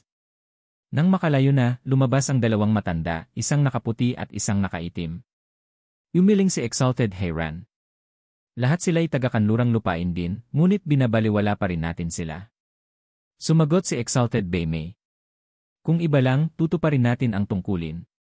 Pero si Lu Yunhai sobra ang ambisyon. Sa paglipas ng mga taon, malinaw na hinahangad niyang umangat at hamunin tayo. Ang galing niyang makitungo sa tao, lahat ng mga dumating kanina ay dating alagad natin, ngunit ngayon ay nasa panig ng Lu clan. Malinaw na natutunan niya ang aral ni Zhu Fan. Kahit nagkunwaring patay si Zhu Fan, patuloy pa rin nilang itinataas ang Lu clan. Tumango si Heiran. Ako'y nakatanggap ng balita na pati ang Qin Society, na matagal ng kaaway ng Luo Alliance, ay naanyayahan sa selebrasyon ng kaarawan. Ang habag ni Lu Yunhai ay walang hanggan. Ngunit kapag may ganoong kasikat sa kanluran, kaguluhan ang dala. Mas mainam na pigilin sa dituwirang paraan, umalis si Bai Mei habang nananatiling nakatayo si Heiran, napapailing. Sa silangang lupain, sa harap ng angkan ng Shangguan, inihatid ni Shangguan Qinyan si Wu Qingqiu palabas. Pasensya na, Senior Brother Wu. Nakapirmi na ang pasya ng aming mga kagalang-galang . Walang problema. May sariling pagninilay ang mga nakatatanda. Paalam. Yumuko si Wu Qingqiu. Gumanti ng pagyuko si Qinyan bagaman may bigat sa loob. Pagbalik niya, yumuko siya sa harap ng mga matatanda. Mga kagalang-galang, dumating si Senior Brother Wu kanina at hindi ko na ipakita ang totoo. Ngunit kailangan kong itanong ngayon. Ang Lu clan ay mabuting kapanalig ng ating lupain, maayos ang pakikipagtulungan nila sa atin. Bakit hindi natin sila tulungan sa panahong ito ng pangangailangan upang lalo tayong magkalapit? Yaner, sa lahat ng taon ng iyong pamamahala, wala ka pang nahawakang bagay na malaki ang halaga. Maliit lamang at walang lawak ang pananaw mo. Isipin mo, bakit hindi nakikialam ang Double Dragon Manor kahit si Dan Qingshen ay naghasik ng gulo sa kanluran? At bakit si Wu Qingqiu pa ang napilitang humingi ng tulong sa atin? Baka may dinadaanan silang suliranin? Anong suliranin kung si Dan Qingshen lang naman at hindi laban sa gitnang lupain? Kung seryoso man, dapat ang Double Dragon Manor mismo ang hihingi sa atin, hindi ang Ultimate Clarity Sect. Natigilan si Qinyan. Mabigat ang buntong hininga ng kagalang-galang. Yaner, likas na baluktot ang pagkatao. Hindi ito tungkol sa kawalan ng tiwala, kundi sa pagiging maingat. Ang Double Dragon Manor ang ulo ng kanluran. Kapag tinawid natin sila at nakialam, binabaliwala natin ang kanilang kapangyarihan at masisira ang ugnayan ng mga lupain. At nang dumating si Wu Qingqiu, malinaw na may palatanda ang ganoon nga. Mabigat at malalim ang alon sa kanluran, kaya't pinakamainam na huwag tayong makialam. Ngunit, kagalang-galang, ang Double Dragon Manor ay nalungkot ang mukha ni Qinyan. Isang buwan ang lumipas. Bumalik ang mga sugo, bagsak ang loob at puno ng panghihinayang. Nagbigay galang siyan mo. Kapatid Luo, wala ang mga kagalang-galang . Mga isip nila ang wala. Malinaw na iniiwasan lang nila tayo. Napailing si Wen Tao. Kung hindi lang sa pangyayaring ito, hindi ko malalaman kung gaano kabaluktot ang tao. Pati ba naman ang mga kagalang-galang . Tumango si Lu Yunhai at Zhu Changfeng, na tila ba matagal nang inaasahan ito. Tatlong kagalang-galang ng Shangguan clan ang tumanggi, sinabing nahadlangan daw ang kanilang pagsasanay. Ulat ni Wu Qingqiu. Napatahimik ang lahat. Nahadlangan. Ilang libong taon na silang nasa rurok ng Genesis stage na walang inaasahang pag-angat. Anong hadlang ang sinasabi nila? Walang isa man ang handang tumulong. Sino ngayon sa Luo Alliance ang makapipigil kay Dan Qingshen? Napasimangot ang lahat sa bigat ng problema. Ngunit ang suliraning ito, nang hindi nila namamalayan, ay napigilan na. At ang taong gumawa nito, ngayoy tahimik na nakamasid mula sa anino, may mainit na ngiti sa labi. Ama! Sa gitna ng kaguluhan, dumating ang pangkat ni Luo Sifan, kasama ang mga sugatang matatanda. Nanlaki ang mga mata ni Lu Yunhai at napasinghap. Sifan, saan na naman kayo nagpunta nitong mga nakaraang araw? Halos buong bayan na ang hinahalughog ng iyong ina kakahanap sa inyo. Tay, hindi na po kami mga bata. May ginawa kaming mahalagang bagay. Mahalaga? Lumingon si Lu Yunhai sa likuran nila, patungo kina Li Jingshan at sa iba pa. Ngunit ang mga matatanday puro pagtataka lamang ang naibigay at kasunod ay nagkibit balikat. Humarap siyang muli sa mga bata, at nanguna si Luo Sifan, taglay ang pagmamalaki sa tinig, Ama, hindi mo na kailangang mag-alala kay Dan Qingshen. Napaalis na namin siya. Siguro bumalik na siya ngayon sa gitnang lupain. Ano? Napasamid ang lahat at halos hindi makapaniwala. Mga bata lang ang mga ito, tapos napaalis nila ang Dragon-Cleaving Sword King. Impossible. Muling nagtanong si Luo Yunhai, hindi pa rin makapaniwala, elderly, kayo ang humarap kay Dan Qingshen. Ano ba talaga ang nangyari? Maayos ba kayo? Salamat sa pag-aalala, punong lahi, yumuko si Li Jingshan, ngunit nanigas ang mukha. Sa totoo lang hindi namin alam. Pati kayo. Bakit? Punong lahi, nawalan kami ng malay sa bigat ng aming mga sugat. Nang magising kami, naroon na kami sa isang kubong kawayan, dala na kami ng mga bata. Sabi nila na paurong raw nila si Dan Qingshen. At mula noon, wala na kaming nakitang bakas niya, kahit sa mga checkpoint na nadaanan namin. Kwento ni Li Jingshan na nagsimula sa pag-aalinlangan at nagtapos sa puro kalituhan. Umalis na ba talaga siya, o hindi? Matamang tumingin si Luo Yunhai kay Luo Sifan. Paano ninyo siya napaalis? Kami. Natawa si Luo Sifan at ginaya ang estilo ni Zufan, habing-habi ng kwento na puno ng pasakit, sakripisyo, at mga dramatikong tagpo. Sumali pa si Long Jianshan at si Nyanyang, dagdag bawas ng mga panganib, trahedya, at di sinasadyang komedya. Lahat ng pagsubok na maiisip ng tao, tila dinaanan nila, pati impyerno at langit. At sa huli, naawa ang Dragon-Cleaving Sword King sa aming tatlo, kaya siya umalis, pagtatapos ni Long Jianshan, kunway pinupunasan ang mata, pero hindi maitago ang yabang. Alliance Leader, hindi mo alam kung gaano kalaking panganib ang sinalubong ni Ate Sifan, kaya ako ang tumindig. Hindi. Ako ang tumindig. Tumigil ka. Ako yon. Hindi ako. Ang nais lang ni Long Jianshan, ilarawan ang sarili bilang tagapagligtas ng dalaga. Ngunit hindi pumayag si Nyanyang. Sa isip nila, baka maisip ng Alliance Leader na ipagkatiwala sa kanya ang kamay ng anak na babae. Kaya't hindi sila magkasundo, lalo na sa usaping ito. Naiwang tulala si Luo Sifan. Bakit ba nila pinag-aawayan ang kasinungalingan? Ang totoo, hindi lang ito tungkol sa kwento, kundi tungkol sa pabor ng magiging biyenan sa hinaharap. Hindi naniwala si Luo Yunhai, at galit na umalinggaw ang tinig, sapat na. Sino ang nagbigay sa inyo ng lakas ng loob para sumabak sa ganoong panganib? Bantay. Hagupitin ang mga batang ito ng 50 ulit, walang yuan ki na proteksyon. At ikulong sila sa kanilang silid ng 1 buwan. Ha? Wala nang palusot. Titiyakin kong hindi nyo makakalimutan ito. Kaya't dinala ng mga bantay ang tatlo habang litot nanlulumo. Hindi ba't gumawa kami ng mabuti? Bakit kami parurusahan? Napahalakhak si Zufan, hinaplos ang balikat ni Murong Xue at naglakad palayo. Kahit walang linaw kina Wu Qingqiu at Luo Yunhai kung ano ba talaga ang nangyari, gumaan ang loob nila sa pagkakaalis ni Dan Qingshen.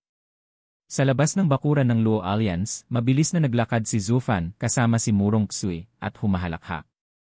Mga pasaway na bata. Akala pa nila makakakuha sila ng papuri. Kung ako si Yunhai, sinampal ko na sila. Bakit ba sila sumugod sa ganoong panganib habang nag-aalala ang kanilang mga magulang? Ha. Talagang bihasa ka sa lugar na ito, puna ni Murong Xue, nakatingin sa depensa ng bakuran. Bilang unang tagapangasiwa ng Luo Alliance, walang nakapansin sa iyong ginawa. Ngumisi si Zufan. Ako mismo ang naglatag ng mga ito bago umalis noon. Kahit may pagbabago, batay pa rin sa pundasyong iniwan ko. Kaya kahit hindi ko kabisado ang lahat, alam kong hindi ako maliligaw. Ha. Ang sinasabi mong mabuti at masama. Ito. Nagkibit balikat si Zufan. Ang Double Dragon Manor ang mukha ng kabutihan sa kanlurang lupain, kaya may tiwala ng mga tao. Ang angkan ng Siyangguan, ganon din sa isip mo, Miss Murong, kung maghahanap ng tulong ang Luo Clan sa kanila, dapat ay mabilis silang tutugon. Pero bakit malamig ang pagtanggap nila? Napayuko sa pag-isip si Murong Xue. Ngumisi si Zufan. Simple lang. Walang makukuha ang alinman sa kanila sa pagtulong. Lumalaki na ang puwersa ng Luo Clan, at nagsimula nang magkaroon ng agam-agam ang Double Dragon Manor. Kaya't nang dumating ang pagkakataon na puksain ito, bakit pa hahadlangan? Ang Siyangguan Clan, bagamat kilala sa katuwiran, hindi kikilos ng walang basbas ng pinuno ng kanlurang lupain. Ayaw nilang isugal ang kanilang katayuan. Kaya itanong mo sa sarili mo, kabutihan ba yon o kasamaan? Napabuntong hininga si Murong Ksui. Sa likod ng sakim na puso, nananahan ang mga demonyo. Umiling si Zufan. Hindi naman ganoon. May sariling suliranin ang Double Dragon Manor. Nakaugat sila sa kanlurang lupain, kapag nagbago iyon, kasama silang magbabago. At sa katunayan, likas sa tao ang itaboy ang maaaring humalili sa kanila. Maging hayop, nagtataboy ng mga agaw ng teritoryo, lalo na ang tao. Bakit? Takot. Kaya't ang nais lamang ng Double Dragon Manor ay manatiling matatag. Kung minsan, ang pagkatalo'y nangangahulugan ng kamatayan. At ang Xiangguan clan, natural lamang na iniingatan ang sarili. Kapag nainis nila ang Double Dragon Manor, mawawala ang kanilang kapanalig. Ano ang saysay ng kabutihan kung hindi nito kayang panatilihin ang iyong kapangyarihan? Kaya, muli kong itanong, mabuti ba sila o masama? Hindi makasagot si Murong Ksui, tuliro sa narinig. Muling natawa si Zufan. Maghintay ka lang. Malapit nang muling magbanggaan ang 5 lupain. At doon ko ipapakita sa iyo kung ano ang tunay na sakuna at kalamidad. Tahimik na sumunod si Murong Ksui. Sa isang madilim na bulwagan, nagmamadaling lumapit si Wenyong at yumukod. Punong ministro, napigilan si Dragon Cleaving Sword King. May isang taong humarang na mas higit pa ang lakas kaysa sa kanya, kaya't hindi niya nagawang pabagsakin si Luo Yunhai. Baka yung 2 matandang ermitanyo, nakangiting tugon ni Baili Jingwei. Umiling si Wenyong, seryoso ang tinig. Hindi. Sino, kung gayon? Hindi ko alam. Hindi binanggit ng Sword King, maliban sa siya ay walang nagawa. Tumango si Baili Jingwei. Kung ganoon ang sinabi mismo ng Dragon Cleaving Sword King, totoo nga. Pero hindi bale. Ano naman ang naging tugon ng ibang lupain? Walang pakialam, sagot ni Wenyong. Sinabi nilang bunga iyon ng sariling gawa ng Luo clan. Walang kumilos ni ang Double Dragon Manor. Maging si Wu Qingqiu ng Ultimate Clarity Sect ay humiling ng tulong sa angkan ng Xiangguan, ngunit tinanggihan. Lalong lumapad ang ngiti ni Baili Jingwei. Maganda. May resulta na tayo. Sir Yuan, naisip mo na bang bumalik sa Tianyu? Ano? Ipahayag ang aking kautusan. Ang prinsipe ng Ani, si Baili Yunming, bilang sugo ng gitnang lupain, ay makikipag-usap sa kanlurang lupain kasama si Wenyong, pangalawang ministro ng digmaan, ukol sa pagpuksa sa Devil Palace. Sa 3 natitirang lupain, ipadadala ang mga kinatawan mula sa Ministry of Rights, Revenue, at Works, upang ipabatid sa mga pinuno ang planong ito. Nagulat si Wenyong. Punong ministro kayo ay. Pinatigil siya ni Baili Jingwei, sabay ngisi. Sir Yuan, mayroon ka pang isang lihim na tungkulin. Makinig ka. Sa dilim, ipinaliwanag ni Baili Jingwei ang tunay na misyon. Pagkatapos ay malamig siyang nagsalita, nauunawaan mo ba? Hindi ko ito ginagawa para maibalik sa iyo ang Tianyu, kundi para gawing nasasakupan mo ang buong kanlurang lupain, sa ilalim ng Sword Star Empire. Laking tuwa ni Wenyong at nagbigay galang. Lubos ang aking pasasalamat, punong ministro. Hindi ko kayo bibigyan. At masayang umalis si Wenyong dala ang bagong atas. Sa utos ni Baili Jingwei, mabilis na inihanda ng mga opisyal ang mga kasulatan at ipinadala sa 4 na lupain sa pamamagitan ng mga sugo. Dahil abala ang Imperyong Sword Star sa muling pagbangon nitong nakaraang 100 taon, nanatiling matatag ang ugnayan nito sa ibang lupain. Bagaman may pangamba ang lahat sa lakas ng kalabang ito, pinanatili nila ang anyo ng mabuting relasyon, paminsan-minsan ay nakikipagkooperasyon sa isa't isa. Ipinadala ni Baili Jingwei ang mga sugo bilang tanda ng kabutihang loob. Maaaring tanggihan iyon ng mga lupain, ngunit magiging sanhi lamang ng alitan at hindi nila gugustuhing makaharap ang dagdag na problema. Ano nga ba ang mawawala kung isang mensahero lamang ang darating? Tungkol naman sa Devil Palace, kasalukuyan silang payapa, ngunit sino ang makapagsasabi kung hanggang kailan iyon magtatagal? Maaaring dumating ang araw na kailangang magkaisa ang lahat ng lupain upang puksain ang organisasyong iyon. Ang maghanda ng maaga ay natural lamang. Matapos ang masusing pag-isip, pumayag ang 4 na lupain na tanggapin ang sugo ng imperyo. Si Wenyong at ang prinsipe ng Ani, si Baili Yunming, ay naglakbay kasama ang maringal na hukbo patungo sa kanluran. Ngunit di gaya ng ibang sugo, kailangan nilang dumaan muna sa Imperyong Tianyu bago magtungo sa Double Dragon Manor. Darating ang sugo ng imperyo at nais nilang kami ang sumalubong. 3 buwan ang lumipas, sa loob ng palasyo, sa silid-aralan ng emperador, nakaupo si Yuan Kong na ngayoy payat na kumpara sa dati niyang anyo at may manipis na bigote. Nabigla siya habang kausap si Luo Yunhai. Alliance Leader Luo, anya habang natitigilan, sigurado ka ba? Ang Tianyu ay wala naman sa tuwirang daan mula sa hanggahan ng kanluran papuntang Double Dragon Manor. Totoo bang may ganitong utos? Napabuntong hininga si Luo Yunhai. Sigurado ako. Mismong mula sa Double Dragon Manor ang abiso. Sinabi nilang may isa mula sa Tianyu na nagbabalik ng maluwalhati at malinaw na hiniling na ang Luo Alliance ang siyang sasalubong. Mula sa Tianyu? Sino? Nagsimulang maglakad-lakad si Yuan Kong, puno ng pag-iisip. Ano bang kaluwalhasyan yon kung isa lamang itong palusot? Ako ang emperador ng Tianyu, lahat ng nagmula rito ay aking nasasakupan. Ngunit heto't bumabalik sila bilang sugo ng Sword Star Empire, at hinihingi pa ang aking paggalang. Isang kahihiyan. Ngumiti si Luo Yunhai. Kamahalang emperador, anong kahihiyan ang sinasabi ninyo? Ang lahat ay nagbabago. Hindi ba't noong hindi ka pa emperador ay nagpakita ka rin ng paggalang sa akin? Napahalakhak si Yuan Kong. Tama ka. Alliance Leader Luo, noon ay labis mong ipinakita ang iyong kabutihan. Akala ko'y habang buhay na lamang akong magiging puppet ng sakupin ni Zufan ang lahat, ngunit nang lumawak ang kapangyarihan ng Luo Alliance, ibinalik mo sa akin ang pamumuno. Hinding-hindi ko malilimutan iyon. Paglipas ng 3 araw, nag-iba ang anyo ng kabisera. Ang buong lungsod ay pinalamutyan ng makukulay na bandila at gayak. Sa harap ng palasyo, nakatayo sina Emperador Yuan Kong at Emperatrice Long Kui upang personal na tanggapin ang mga panauhin, pinakamataas na karangalang iginagawad ng Tianyu sa isang bisita. Ngunit dahil mula ito sa Imperyong Sword Star, tila nararapat lamang. Kasama rin doon ang mga pinuno ng Luo Alliance na pinamumunuan ni Luo Yunhai. Naghintay sila hanggang tanghaling tapat, nang ang araw ay nasa rurok ng kalangitan, at sa wakas ay dumating ang dambuhalang karwaheng may bantay na 100,000 sundalo at hinihila ng mga makapangyarihang espiritual na hayop. Mula sa isang sulok ng pader, pinagmasdan ni Zufan. Kung ganyang kalaki ang hukbo ng kanlurang sugo, tiyak may binabalak si Baili Jingwei. Hindi ganito kahanda ang ibang sugo. Bakit kaya? Tumango si Murong Xu. Dahil lahat ng ibang sugo ay pangalawa lamang sa ranggo, ngunit sa atin, mismong prinsipe ang kasama.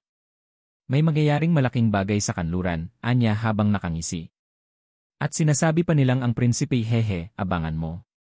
Huminto ang prosesyon sa harap ng tarangkahan. Lumapit sina Luo Yunhai at yumukod.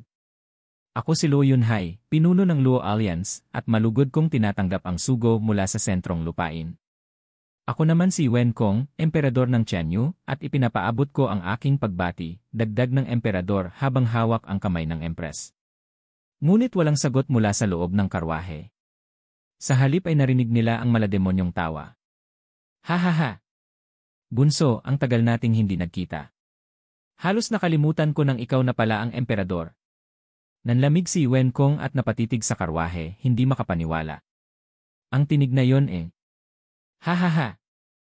Nakalimutan mo na ba ang tinig ng sarili mong kapatid? Bumukas ang pinto at lumabas ang isang lalaking matalim ang mga mata. Namutla si Yuan Kong, nanginginig ang daliri. Ikaw pangalawang kapatid. Napasinghap ang lahat. Ang pangalawang prinsipe, si Yuan Yong. Siya ang nawalang prinsipe na tinugis dahil sa pagtataksil. Ano nang ginagawa niya rito, at ngayon ay sugo pa ng Sword Star Empire?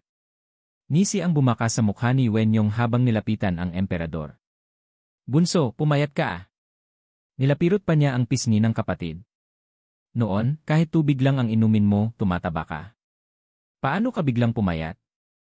Ah, alam ko na, palabas lang pala. Ginamit mong pagkukunwari ang pagiging inosenteng mataba para hindi pagdudahan ng agawin mo ang trono. Niloko mo kami ng nakatatanda nating kapatid. At ngayong emperador ka na, wala nang dahilan para magtago, hindi ba? Ha ha ha! Pak! Sinampal niya ito ng malakas na mag-aagad ang pisngi ni Yuan Kong. Tumawa si Yuan Yong, puno ng put.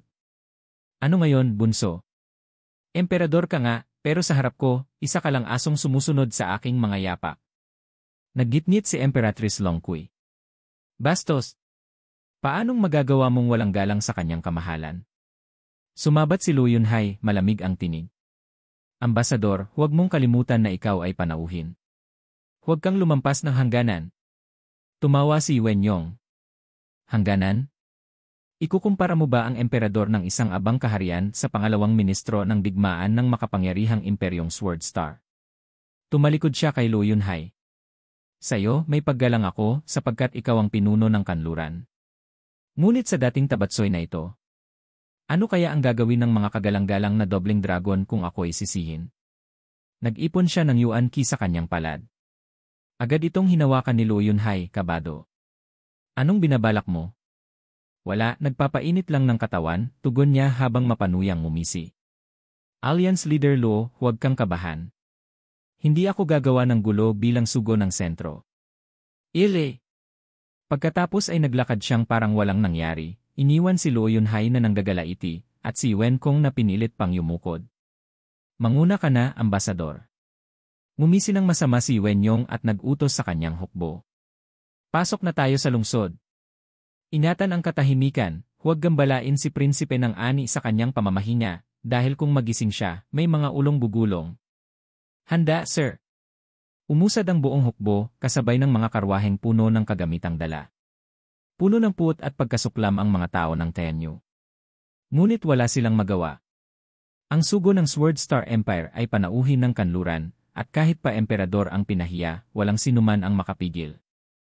Pumasok sa kabisera ng imperyo ang pangkat ng Sword Star Empire, iniwan ang grupo ni Wen Kong na wari alikabok lamang sa kanilang daraanan. Tumango si Zufan.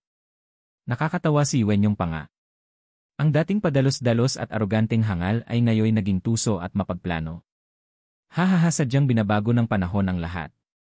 Ang magagawa lamang ng Double Dragon Manor kung magalit ay palayasin sila. Ngunit ang hiyain ng sugo ng Sword Star Empire ay nangangahulugan ng digmaan, isang panganib na hindi kayang akuin ng alinman sa apat na lupain. Wala ring magagawa ang Luo Alliance kundi lunukin ang lahat ng ito. Kung simpleng kawalang-galang lang, matitiis pa sana. Subalit naglakad palayo si Zufan. Binibinimurong, babantayan natin ang himpilan. Hindi maaaring pumunta si Wenyong dito sa Tenyu nang dahil lang sa emperador. Mabilis na sumunod si Murong Xui. Nakasanayan na niyang sundan si Zufan, tila isang likas na ugali na lamang, upang matunghayan ang lahat ng anino ng pagkatao, mabuti man o masama. Makalipas ang 6 na oras, lumubog na ang araw at umakyat ang buwan sa kanyang trono. Ang kabisera ng imperyo ay kumikislap sa mga parol at palamuti, kasabay ng sigla at kasayahan ng gabi na kaiba sa init ng araw. Sa himpilan, paikot-ikot ang isang matabang lalaki, wari na babato sa kawalan ng magawa. Kurik! Pumasok si Wenyong at yumukod. Ang iyong lingkod, Wenyong, bumabati kay prinsipe ng ani. Sir Yuen, sa wakas dumating ka rin. Sawa na ako sa pagkakulong sa karwahe maghapon. Umupo si Wenyong sa mesa, at ang prinsipe namang mataba ay lumapit na parang batang sabik. Sinunod ko ang iyong payo at tinanggihan ang lahat ng paanyaya. Ngayon, ikaw ang bahalang magpaligaya sa akin ngayong gabi. Sinabi ng punong ministro na makinig ako sa iyo, pero hindi naman ibig sabihin na ikukulong mo ako, hindi ba? Ngumisi si Wenyong, kumikislap ang mga matang puno ng lihim na layunin. Walang dapat ipag-alala, kamahalan. Nauunawaan ko ang iyong kalagayan. Magugustuhan mo ang inihanda ko. Talaga ba? Hehe, salamat, Sir Yuen.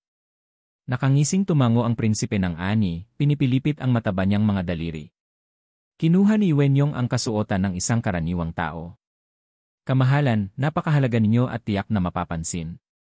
Magbihis kayo nito at saka tayo magtutungo. Mag-iwan ako ng 2 tao bilang kapalit ninyo upang walang makapansin at walang kahihiyang mangyari. Ayos. Pinahahalagahan ng punong ministro ang bagay na ito at hindi ko siya bibigwin. Nagpalit ng damit ang prinsipe at hindi maitago ang pananabik habang lumalabas. Sir Yuen, mabuti ka. Sa oras na makabalik tayo, sisiguraduhin kong pupurihin kita sa harap ng punong ministro, hehehe. Umalis ang prinsipe ng ani, kasama ang 2 bantay na nakamasid. Ngumisi palalo si Wenyong. Pupurihin? Haha, walang saysay. Tok-tok. Sir Yuen, inaanyayahan kayo ni Emperador Yuen kasama ang prinsipe ng ani sa isang piging, wika ng isang kawal. Sumagot si Wenyong, alam ko. Ngunit hindi maganda ang pakiramdam ng kamahalan, kaya ako na lamang ang pupunta. Batid ko. Lumisan ang kawal. Maingat na inayos ni Wenyong ang kanyang kasuotan at saka umalis. Mula sa anino, lumitaw si Zufan. Paparoon siya sa palasyo, tanong ni Murong Ksui. Hindi. Susundan ko ang hangal na prinsipe. Siya ang mahalaga rito. Kumislap ang mga mata ni Zufan at agad siyang sinundan ni Murong Ksui. Makalipas ang isang oras, dumating sila sa isang gusaling marangya, kumikislap sa palamuti at umaalingaw-ngaw sa tawanan. Isang dambuhalang pleke, 10 metro ang taas, ang nakasabit sa pasukan. Fragrant Manor.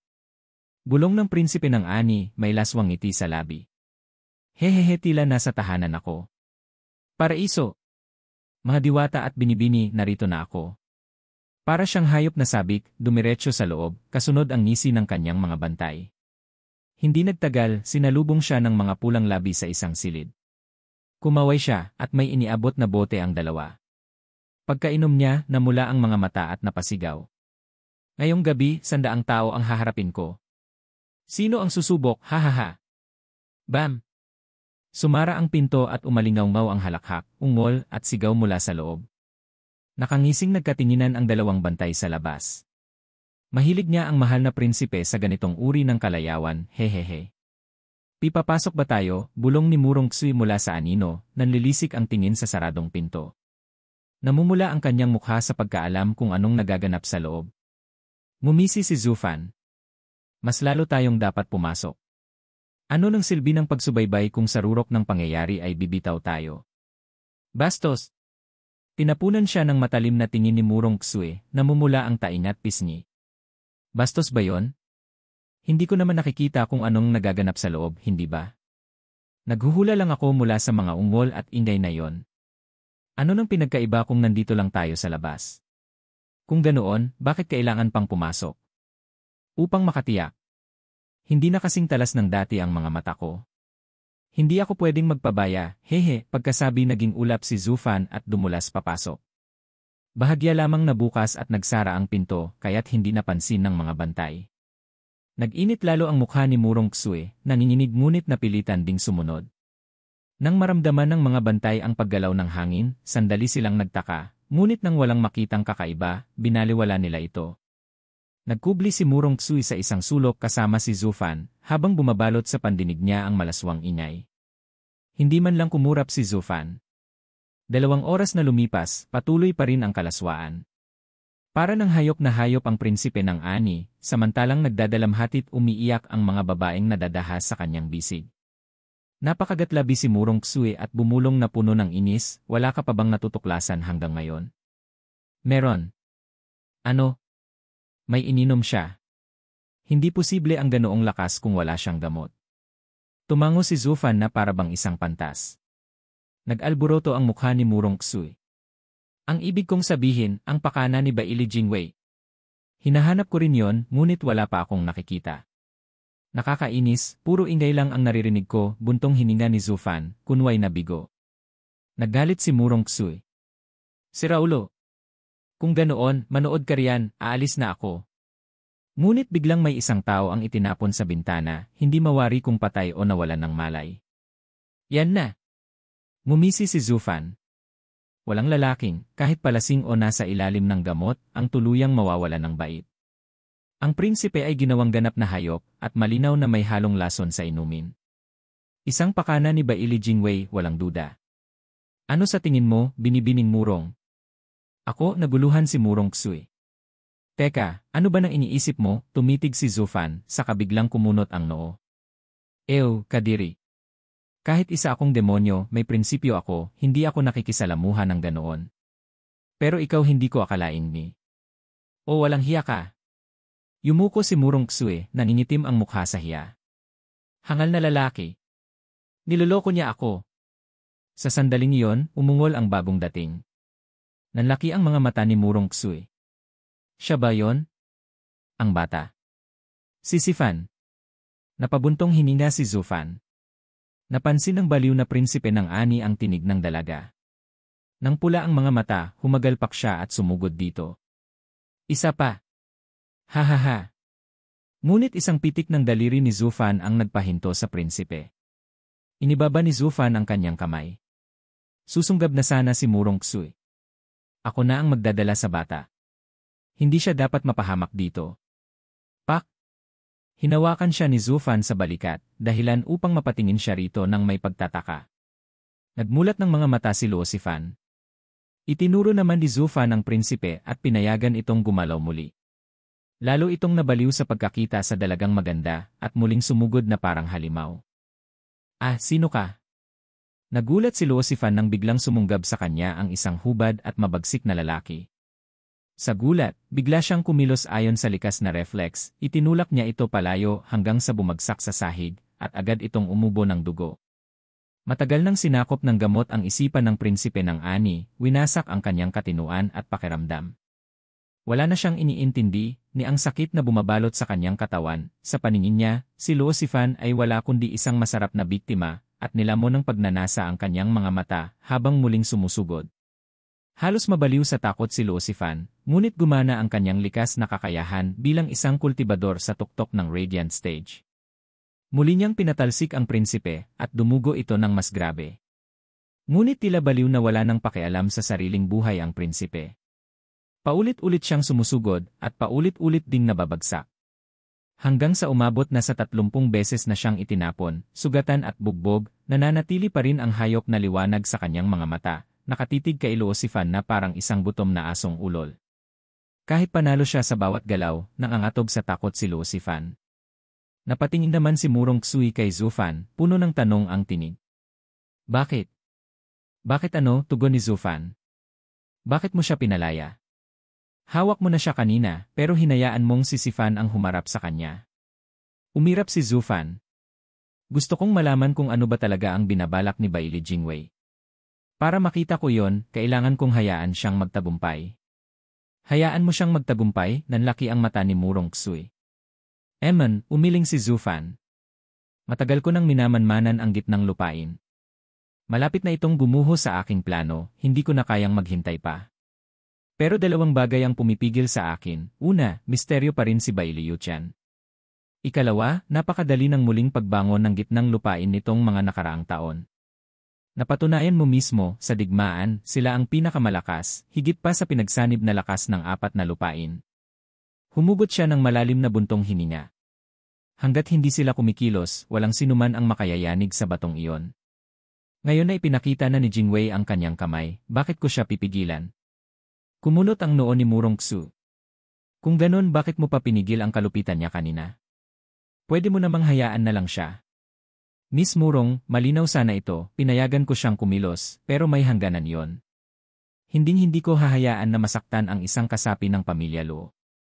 Huminga ng malalim si Zufan. Kung napatay man noon si Yunhai sa kamay ni Dan Qingshen, tuloy pa rin ang aking plano. Pero hindi pwedeng mamatay si Yunhai. Katulad din kanina, pinatigil ko ang prinsipe para hindi masaktan si Sifan. Hinayaan ko siyang gumalaw upang magpatuloy ang plano ni Jingwei, habang ginagamit ko ang kaguluhan para makilos ang sarili kong layunin. Wala rin namang mangyayari, si Sifan ay nasa tuktok ng Radiant Stage, habang ang prinsipe ay baguhan pa lamang. Ang kaibahan lang, mabibigatan ng loob si Yunhai. Napasinghap si Murong Ksui, napapalingon. Hindi ko talaga maintindihan ang iniisip mo, tusong tao. Tumawa si Zufan. Hahaha, Miss Murong, nagsisimula ka ng matuto. Ang dati mong sarili, agad sanang sumugod para tulungan ang naapi, alang-alang sa kabutihan at katarungan. Pero ngayon, natuto ka ng maghintay. Umiling si Murong Ksui. Hindi. Nasa alanganin pa rin ako kung ano ba ang tama at mali. Hindi ko na alam kung saan papanig. Sa loob ng 100 taon, nakita ko ang napakaraming pagbabago at lalo lang akong nalito. Kaya sumasama ako sa iyo para makita ang mga pasya mo. Umisi si Zufan. Kung ganoon, pakinggan mo ang isang kwento, isang aral tungkol sa tama't mali, mabuti at masama. Narinig ko ito sa aking paglalakbay sa 5 lupain. Sobrang linaw nito na lumawak ang puso ko ng husto hanggang sa bumaba ang aking kultibasyon ng 5 antas. Nababa, gulat ni Murong Ksui. Tumango siya. Ang true self-art ay nakatuon lamang sa puso, sa pagbabalik sa tunay na sarili. Ang pagpapalakas ng kapangyarihan ay walang saysay kung hindi lumalago ang puso't isipan. Kapag narating ko ang tunay kong pinagmulan, doon ko lamang makikita ang tunay na dao ng mundo. Napangiti si Murong Ksue, isang bihirang tanawin. Kung ganoon, gusto kong marinig ang kwentong iyon. Bam! Muling sumugod ang prinsipe ng ani, 50 beses na. Sugatan na, duguan, naglalagablab pa rin ang kanyang mga mata. Wala nang natira kundi isang ulol na pagnanasa. Nanginginig si Luosifan, halos hindi matitigan ang nakakasulasok na anyo. Anong klaseng halimaw ito? Parang bangkay na naglalakad. Wala ba siyang nararamdaman na sakit? Hehahin! Pilipit ang katawan ng prinsipe, gumagapang muli papalapit. Sa sobrang pagkasuklam, umiwas na lang si Luosifan. Ngunit biglang bumukas ang pinto, at sumugod ang 2 bantay kasama ang 2 pamilyar na anyo. Sister Sifan! Dumating si Long Jianshan at si Nianyang. Nang makita nila ang nakakatakot na anyo ng prinsipe na sumusugod kay Sifan, napasigaw sila. Hayop ka! Layuan mo siya! Sabay nilang pinakawalan ang kanilang galaw, isang suntok at isang sipa, tama sa mga mahihinang bahagi ng prinsipe. Si Long Jianshan, walang awang pinuntirya ang puso at nabutas ito. Samantalang si Nianyang, sa isang overhead kick, pinutol ang ulo ng prinsipe mula sa kanyang katawan. Dumagundong ang silid sa rumaragasang dugo. Ang bangkay ay pumiglas pa bago tuluyang bumagsak, lumalangoy sa sarili nitong pulang lawa. That was Nui Claw, ako ang nagligtas kay Sifan, sigaw ni Jianshan. No. That was Nui Kick, ako ang nagligtas sa kanya, kontra ni Nianyang. Hindi inalintana ang bangkay, sabay silang lumapit kay Luosifan, sabik na sabik. Sister Sifan, ayos ka lang ba? Tulala si Sifan, bago napatingin sa bangkay. Sino siya? Prinsip! Bago pa sila makasagot, nagsisigaw ang 2 bantay. Nanlilisik ang mga mata, galit na galit.